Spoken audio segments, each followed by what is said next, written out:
আজকাল সব কিছু অনলাইন এবং ফোনে বেচাকেনা। তো ওইদিন এক মিষ্টির দোকানে আমি ফোন করলাম। তো কাস্টমার কেয়ার ফোন রিসিভ করলো। "হ্যালো স্যার, আমাদের মিষ্টির দোকানে আপনাকে স্বাগতম। আপনার সন্দেশ প্রয়োজন হলে ১ চিপন, সাদা মিষ্টি প্রয়োজন হলে ২ চাপন, কালো মিষ্টি প্রয়োজন হলে ৩ চাপন, দই লাগলে ৪ চাপন, জিলাপি লাগলে ৫ চাপন।" তখন আমার তো সন্দেশ প্রয়োজন, আমি ১ চিপলাম। তো ১ চিপার পরে বলতেছে, "স্যার, আমাদের সাদা সন্দেশ পেতে ১ চাপন, কালো সন্দেশ পেতে ২ চাপন, গরুর দুধের ছানার সন্দেশ পেতে ৩ চাপন, ফলটার দুধের সন্দেশ পেতে ৪ চাপন এবং অন্যান্য সন্দেশ পেতে ৫ চাপন।" তখন আমি ১ চাপলাম, আমার তো গরুর দুধের সন্দেশ প্রয়োজন।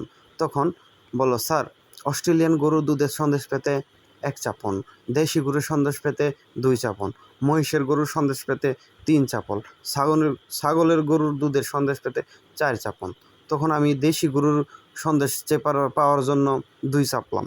তখন, "স্যার, আপনার ১০০ গ্রাম নিতে ১ চাপন, ২০০ গ্রাম নিতে ২ চাপন, আধা কেজি নিতে ৩ চাপন, ১ কেজি নিতে ৪ চাপন এবং ৫ কেজি নিতে ৫ চাপন।" আমি বিরক্ত হইয়া ফোনে কাইট্টা দিলাম। পরদিন সকালে যাইয়া দেখি, ওমা! পার্সেল আইছে মিষ্টান্ন ভান্ডার থেকে মিষ্টি। তখন আমি ফোন করলাম, "হ্যালো ভাই, আমি তো কোনো অর্ডার করিনি। কেন আমার অর্ডার পাঠাইছেন কেন?" "ভাই, হয়তো আপনার কোনো ভাই অথবা বন্ধু টিপ লেগে অর্ডার করে ফেলেছে।"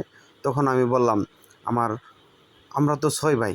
তাহলে আমার বড় ভাই যদি অর্ডার করে থাকে ১ চিপন, ছোট ভাই অর্ডার করলে ২ চিপন, মেজো ভাই অর্ডার করলে ৩ চিপন।" তখন কাস্টমার কেয়ার ফোনই কাইট্টা দিল, মিষ্টিটা ফ্রিতে খাইলাম।